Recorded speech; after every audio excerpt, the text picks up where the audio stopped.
Students, आज हम study करेंगे time scaling property of continuous time convolution. तो बेसिकली इससे पहले के लेक्चर में हमने डिफरेंट प्रॉपर्टी स्टडी करी हैं रिलेटेड टू कॉन्वोल्यूशन, उनके प्रूफ्स भी देखे हैं। आज के लेक्चर में हम टाइम स्केलिंग प्रॉपर्टी स्टडी करेंगे, साथ ही साथ उसका प्रूफ देखेंगे और यूज भी देखेंगे। ठीक है, तो यहां पर अगर हम टाइम स्केलिंग प्रॉपर्टी की बात करें तो सबसे पहले आप समझिए कि xt कॉन्वॉल्व विद ht जो होता है वो किसके इक्वल होता है, yt के। तो x of at convolve with h of at। ठीक है, यहां पर आपको ध्यान ये देना है कि टाइम स्केलिंग मतलब आपको पता है कि t के साथ कोई कांस्टेंट मल्टीप्लिकेशन। देखिए, इससे पहले आपने टाइम डिफरेंशिएशन प्रॉपर्टी पढ़ी है और टाइम शिफ्टिंग पढ़ी है। वहां पर अगर आप देखेंगे तो टाइम डिफरेंशिएशन में ये था कि xt या ht में से दोनों में से कोई एक भी डिफरेंशिएट हो जाए तो yt डिफरेंशिएट होता था। ठीक है, टाइम शिफ्टिंग में क्या था, xt minus t1 ht minus t1 दोनों का कॉन्वोल्यूशन, एक को आप t माइनस t1 ले लीजिए और एक को t माइनस t2 ले लीजिए, तो xt माइनस t1 और ht माइनस t2 का कॉन्वोल्यूशन क्या था आपका, yt minus t1 minus t2। मतलब xt ht के बिहेवियर अलग अलग हो सकते थे। ठीक है, प्रॉपर्टी के टर्म में मैं बात कर रहा हूं। यहां पर अगर आप देखेंगे तो दोनों में सेम स्केलिंग फैक्टर होना चाहिए, दोनों में स्केलिंग होनी चाहिए, अदरवाइज ये प्रॉपर्टी वैलिड नहीं होगी। ठीक है ना, टाइम शिफ्टिंग में किसी एक में भी शिफ्ट हो रहा हो तब भी प्रॉपर्टी वैलिड थी, टाइम डिफरेंशिएशन में किसी एक में भी डिफरेंशिएशन हो रहा हो तब भी प्रॉपर्टी वैलिड थी। लेकिन यहां पर अगर दोनों में सेम फैक्टर से स्केलिंग होगी तभी ये प्रॉपर्टी वैलिड होगी। मींस दोनों में सेम कांस्टेंट a से मल्टीप्लाई होना चाहिए t के साथ, x में भी और h में भी, अदरवाइज ये प्रॉपर्टी वैलिड नहीं होगी। यहां बहुत सारे स्टूडेंट गलती कर जाते हैं, तो ये पॉइंट मैं आपके लिए बार बार हाईलाइट कर रहा हूं। तो यहां पर इसका जो आंसर निकल कर आता है वो आता है 1 upon mod of a y of at। Clear है पॉइंट अच्छे से। तो अब यहां पर मैं आपके लिए प्रूफ शो करने वाला हूं। तो अगर हम प्रूफ की तरफ जाएं तो आप ध्यान से देखिएगा, यहां पर जो मैं प्रूफ आपके लिए शो करने वाला हूं, ध्यान से देखिए। अगर आप yt को लिखे तो yt क्या हो जाएगा, माइनस इंफिनिटी से plus infinity x of tau h of t minus tau D tau. ये तो हमें पता ही है, जो ऊपर वाला yt है उसकी डेफिनेशन हमें पता है अच्छे से। तो यहां पर अगर मैं y1t ले लूं तो y1t क्या हो जाएगा, आप देखिए, आपको जब भी कोई कॉन्वोल्यूशन लिखना हो ना उसे आप याद मत रखिए, रटिए मत, और अगर याद रखना भी है तो थोड़ा लॉजिकली याद रखिए। मैं क्या बोलने की कोशिश कर रहा हूं, देखिए, जब आपने यहां yt लिखा तो देखिए आपने क्या किया, xt का जो पहला इनपुट था उस पर t की जगह टाउ रखा, दूसरे इनपुट में t की जगह t माइनस टाउ रखा। पॉइंट क्लियर है अच्छे से। तो यहां पर अब इसमें भी वही प्रोसेस दोहराइए, तो लॉजिकली सोचिए, पहला इनपुट है तो पहला इनपुट में t की जगह आपको टाउ रखना है, दूसरा इनपुट में t की जगह t माइनस टाउ रखना है। पॉइंट क्लियर हो गया अच्छे से। तो इसमें आपको कोई कंफ्यूजन नहीं होना चाहिए कि इसका आपने डायरेक्टली फॉर्मूला जो है वो ब्लाइंडली याद कर लिया, फिर अगर आपको इसके लिए इक्वेशन लिखना है आप लिख ही नहीं पा रहे हो। तो सिंपल, आप लॉजिकली सोचो, यहां पर t की जगह एक बार टाउ रखते हो, एक बार t की जगह t माइनस टाउ रखते हो, तो कोई भी इनपुट हो हमेशा आपको यही वर्क करना है। ठीक है, तो यहां पर अब अगर मैं a टाउ को लैम्डा ले लूं, ठीक है ना, जैसा हम नॉर्मल इंटीग्रेशन करते हैं ना, let this equal to this, तो अगर मैं a टाउ को लैम्डा ले लूं तो आप देखो टाउ की वैल्यू क्या हो जाएगी, लैम्डा बाई a, तो d टाउ किसके इक्वल हो जाएगा, 1 अपॉन a d लैम्डा के। ठीक है ना, यहां पर आपका जो a है वो कांस्टेंट है। और अगर लिमिट्स की बात करें तो आप जानते हो कि लोअर लिमिट माइनस इंफिनिटी है, किसकी लोअर लिमिट है, टाउ की। तो यहां पर लैम्डा की लिमिट क्या हो जाएगी, माइनस इंफिनिटी ही रह जाएगी, क्योंकि कांस्टेंट से मल्टीप्लाई करने पे इंफिनिटी में तो कोई चेंज आएगा नहीं। और जब टाउ की अपर लिमिट इंफिनिटी होगी तो लैम्डा की भी अपर लिमिट क्या हो जाएगी, आपकी इंफिनिटी हो जाएगी। तो यहां पर आप देखो y1t कितना हो जाएगा, माइनस इंफिनिटी से plus infinity, x of a tau की जगह लैम्डा, h ऑफ, आप देखो आपको क्या करना है, आपको वेरिएबल टाउ को वेरिएबल लैम्डा से रिप्लेस करना है, तो a t minus lambda by a। Clear, और d टाउ की जगह क्या रखोगे, 1 बाई a d लैम्डा। तो यहां पर 1 बाई a तो कांस्टेंट है, बाहर हो जाएगा, फिर देखो क्या बचेगा, x लैम्डा, फिर यहां पर अगर आप ब्रैकेट को ओपन करोगे तो at माइनस a कैंसल, तो कितना बचेगा, लैम्डा और d लैम्डा। देखो एक बात हमेशा ध्यान रखना है आपको कि इंटीग्रेशन का वेरिएबल चेंज करने से कोई फर्क नहीं पड़ता है, लिमिट सेम होनी चाहिए। ये बात मैंने आपको हमेशा बोली है। दैट मीन्स अगर आप -3 से लेकर +3 लिमिट के लिए x का इंटीग्रेशन करो dx के रेस्पेक्ट में या z का इंटीग्रेशन करो dz के रेस्पेक्ट में, आंसर सेम आएगा, ठीक है ना। तो यहां पर अब अगर आप देखोगे, आप अगर इस y1t वाले इक्वेशन को, जैसे सपोज करो अगर आप इसको इक्वेशन नंबर 2 दे दो और इसे आप यहां पर इक्वेशन नंबर 1 दे दो, तो अगर आप y1t वाले इक्वेशन को yt वाले इक्वेशन से यहां पर कंपेयर करो तो ध्यान से देखो 1/a तो आउटसाइड है, कोई प्रॉब्लम नहीं है, ठीक है ना, इसको आप बाहर ही लिख लो 1/a। लेकिन यहां पर अब अंदर थोड़ा ध्यान देना, देखो x टाउ वेरिएबल टाउ था, यहां वेरिएबल लैम्डा है, कोई प्रॉब्लम नहीं है, लिमिट्स दोनों की यहां पर सेम है, तो x टाउ की जगह x लैम्डा, तो ये दोनों चीजें सेम हो गई आपकी।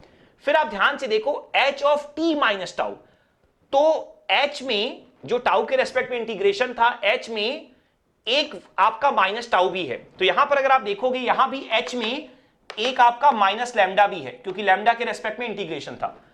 उसके बाद देखो यहां पर माइनस टाउ के पहले जो t था ना, वो आपका बनाया yt, क्लियर है। तो इसका मतलब क्या है, यहां पर फिर माइनस लैम्डा के पहले जो at होगा वही क्या बनाएगा आपका, वही आपका बना देगा y ऑफ at। 1/a तो पहले से ही बाहर था, बाकी चीजें सेम थी, जस्ट t की जगह at था, तो yt की जगह क्या लिख दोगे, y of at। That means y1t की वैल्यू हमने क्या पुट कर दी, 1/a y of at। Point clear हो गया अच्छे से।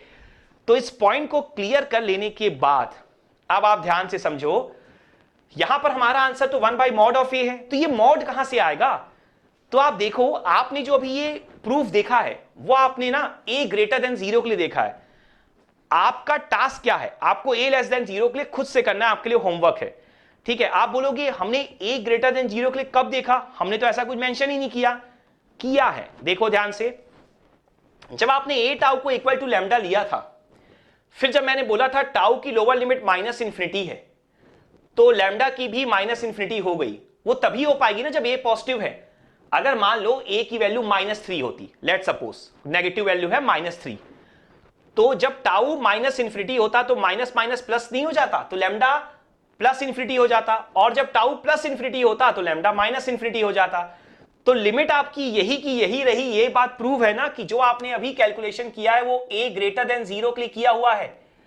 अब आप क्या करोगे, सेम चीज आप रिपीट करोगे a लेस देन 0 के लिए, ये आपके लिए होमवर्क होगा, और उसके बाद जो हमारा फाइनल आंसर होगा वो ये होगा, ठीक है। आप देखोगे कि जब आप a लेस देन 0 के लिए परफॉर्म करोगे तो आपको जो रिजल्ट मिलेगा उसके अकॉर्डिंग आप इस चीज को हमेशा लिख पाओगे। तो आपको जो फाइनली याद रखना है वो क्या याद रखना है, वो ये याद रखना है कि चाहे आपका a पॉजिटिव हो चाहे नेगेटिव हो, बाहर तो हमेशा पॉजिटिव ही आपको लिखना है, ठीक है, मॉड है आप देख सकते हो, लेकिन अंदर आपको a लिखना है, मतलब a की जो वैल्यू होगी वो एज इट इज आपको लिख देनी है। पॉइंट क्लियर हो गया।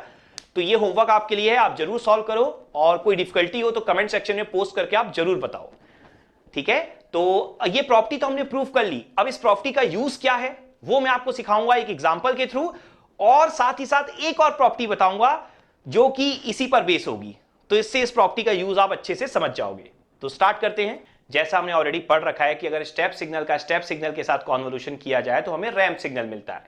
तो यहां पर अब अगर मैं u of at convolve with u of at करूं, लेट सपोज a की वैल्यू हम 2 ले लेते हैं, तो u of 2t convolve with u of 2t अगर मैं परफॉर्म करूं तो आप देखो क्या हो जाएगा, ये कितना होना चाहिए, ये होना चाहिए आपका 1/2 r of 2t। Point clear है अच्छे से। अब देखो यहां पर ये एग्जांपल तो है ही आपके पास, लेकिन इस एग्जांपल को मैंने क्यों लिया है, ताकि आप ना चीजों को वेरीफाई भी कर सको। आप ये सारी चीजों को आप जानते हो। आप देखो, आपको अच्छे से पता है कि u ऑफ 2t तो आपका ut के इक्वल ही होता है। मैंने आपको टाइम स्केलिंग प्रॉपर्टी पढ़ा रखी है कि ut जो होता है u ऑफ at के बराबर होता है, ठीक है। तो इसका मतलब तो ut कॉन्वॉल्व विद ut ही है ये आपका, तो आंसर तो rt ही आना चाहिए। और एक और बात आपने पढ़ रखी है कि जो u ऑफ 2t होता है वो तो ut के इक्वल होता है, लेकिन आपने पढ़ रखा है कि जो r ऑफ at होता है वो art के इक्वल होता है, मतलब r ऑफ 2t किसके इक्वल होगा, 2rt के। तो आप देखो यहां पर जब r ऑफ 2t 2rt के इक्वल होगा तो 2 फिर से कैंसिल हो जाएगा, तो फिर से वही आ गया ut convolve with ut rt, ठीक है, तो इसलिए मैंने आपको ये एग्जांपल दिया था कि चीजों को आप वेरीफाई कर सकते हो। वैसे अगर मैं रियल एग्जांपल्स की बात करूं तो आपसे कुछ इस तरीके से पूछा जा सकता है। सपोज आपसे इस तरीके से पूछ सकता है कि e की power minus T U T convolve with U T जो है, जिसका रिजल्ट भी आप निकाल चुके हो, पर मान लो ये आपको गिवन है, ऐसा दिया हुआ है और आपको बोल दिया कि आप निकालो e की power minus three T U T convolve with U T. तो देखो कहीं ना कहीं आपके दिमाग में एक सवाल आ सकता था, लेकिन अब नहीं आएगा क्योंकि मैंने अभी अभी रिवाइज कराया है। वो ये कि मैंने आपको बोला था कि x में भी 80 होना चाहिए और h में भी 80 होना चाहिए, मतलब हर एक t की जगह 80 होना चाहिए लेफ्ट हैंड साइड में, तभी आप ये प्रॉपर्टी अप्लाई करोगे। तो एक्चुअल में आप बोलोगे e की power minus T U T convolve with U T है, ठीक है, तो आपसे पूछा क्या है, e की power minus three T U T convolve with U T, तो हर एक t की जगह तो 3t नहीं है ना, लेकिन है एक्चुअल में, क्योंकि u ऑफ 80 ut के इक्वल ही होता है। तो एक्चुअल में u of 3t convolve with u of 3t भी लिख दोगे तो कोई प्रॉब्लम नहीं है, क्योंकि वो सेम है। तो यहां पर आपकी जो स्केलिंग प्रॉपर्टी है वो एप्लीकेबल हो जाएगी और आंसर आपका क्या हो जाएगा, 1 माइनस, आप देखो y ऑफ 80 मतलब कितना हो जाएगा, e की पावर माइनस थ्री टी और u ऑफ 3t सब बराबर है तो आप ut ही रहने दो, और डिवाइड बाय क्या था, मॉड ऑफ a मतलब 3। तो इस तरीके से आप आंसर रिप्रेजेंट कर सकते हो। तो देखो इससे आपको स्केलिंग प्रॉपर्टी का यूज तो चलो समझ में आ रहा होगा, लेकिन एक चीज आपको जरूर समझ में आ रही होगी कि जो ut है ना, उसकी स्केलिंग प्रॉपर्टी भी आपको पता होना चाहिए कि ut u ऑफ 80 दोनों बराबर होते हैं। क्लियर हो गया? तो ये एक छोटा सा एग्जांपल था, बहुत ज्यादा यूजफुल प्रॉपर्टी नहीं है ये, जैसे डिफरेंशिएशन प्रॉपर्टी थी, लेकिन फिर भी आपको आइडिया होना चाहिए। एग्जाम में आपके साथ बिल्कुल ऐसा ही करेगा कि आपको कोई रिजल्ट दे देगा और कोई दूसरा रिजल्ट आपसे पूछ लेगा, ठीक है। और जैसा मैंने बोला था कि इस प्रॉपर्टी पर एक और प्रॉपर्टी डिपेंड करती है, तो वो प्रॉपर्टी कौन सी है, वो प्रॉपर्टी है आपकी टाइम रिवर्सल प्रॉपर्टी। तो वो प्रॉपर्टी क्या होती है, देखो आप यहां पर अगर मैं a की जगह -1 पुट कर दूं तो x of minus T convolve with h of minus T, ये आपका आ जाएगा 1 अपॉन मॉड ऑफ -1, तो ये तो 1 ही रहेगा, तो y ऑफ माइनस टी। तो ये आपकी हो जाएगी टाइम रिवर्सल प्रॉपर्टी। आप देख सकते हो आपने जस्ट a की जगह -1 पुट किया और आप जानते हो t की जगह माइनस टी मतलब क्या होता है, टाइम रिवर्सल। तो टाइम रिवर्सल प्रॉपर्टी आपकी क्या होगी कि अगर xt convolve with ht yt के इक्वल है तो x of minus T convolve with h of minus T किसके इक्वल होगा, आपका y ऑफ माइनस टी के इक्वल होगा। पॉइंट क्लियर हो गया अच्छे से? ये टाइम रिवर्सल प्रॉपर्टी तो हमने पढ़ ली by using time scaling property, लेकिन इस टाइम रिवर्सल प्रॉपर्टी के बहुत सारे यूज हो सकते हैं। अगर मैं आपको एक सिंपल सा केस दिखाऊं तो आप ध्यान से समझना। देखो मान लो अगर मैं आपको बोलता हूं कि xt इवन सिग्नल है और जो ht है वो ऑड है, ठीक है। ये बात हमेशा आप ध्यान रखना कि ये स्टेटमेंट तो हमेशा ही वैलिड है ना, इसके यूज करके ही आपने ये लिखा है, मतलब ये वैलिड है तो इसके ऊपर आपने ये लिखा है कि xt convolve with ht yt के इक्वल है, तो अगर आप t की जगह माइनस टी पुट करो तो y में भी माइनस टी हो जाएगा, ठीक है। आपने टाइम स्केलिंग प्रॉपर्टी का यूज करके ये लिखा था।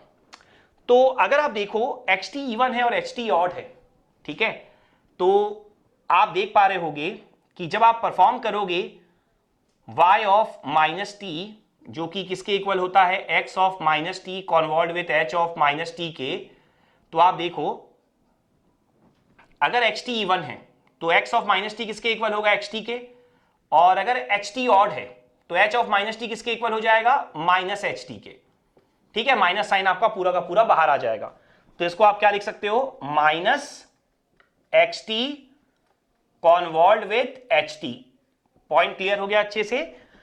तो यहां पर अब देखो y ऑफ माइनस टी जो आपने रिवर्सल प्रॉपर्टी लिखी थी उसका यूज करके आप लिख रहे हो, तो देखो ये वैल्यू किसके इक्वल होगी, देखो ये वैल्यू yt के इक्वल है, देख सकते हो आप, ठीक है। तो इसका मतलब क्या है कि y ऑफ माइनस टी का जिसका इक्वेशन चल रहा है वो किसके इक्वल आ गया, माइनस ऑफ yt के, ठीक है ना। ये इक्वेशन तो y ऑफ माइनस टी का ही आप चला रहे हो ना, जिसमें आपको पता था कि xt इवन है तो आपने x ऑफ माइनस टी को xt लिख दिया, ht ऑड था तो आपने ये लिख दिया। इक्वेशन तो y ऑफ माइनस टी का ही था और y ऑफ माइनस टी के इक्वेशन में आपको yt मिल गया। तो प्रूफ क्या हुआ कि अगर आपका xt इवन हो और ht ऑड हो तो yt जो है वो कितना हो जाएगा, आपका yt हो जाएगा ऑड, ठीक है। आप देख सकते हो क्योंकि y of minus T minus yt के इक्वल है। अब आप समझ गए होंगे कि अगर दोनों ऑड ऑड होते तो दोनों से माइनस माइनस आता, तो प्लस हो जाता, तो y of minus T Y T के इक्वल होता, मतलब वाई टी इवन हो जाता। ठीक है, तो इस तरीके के आप केसेस बना सकते हो, कॉन्वोल्यूशन के केसेस बना सकते हो कि कॉन्वोल्यूशन के इनपुट्स अगर इवन है तो आउटपुट क्या होगा, कॉन्वोल्यूशन के इनपुट्स अगर ऑड है तो आउटपुट क्या होगा, एक इवन एक ऑड है तो आउटपुट क्या होगा। क्लियर हो गया? तो ये आपकी होती है time scaling property and time reversal property. I hope ये पूरा कंसेप्ट आपको बहुत अच्छे से यहां पर समझ में आ गया होगा। Thank you.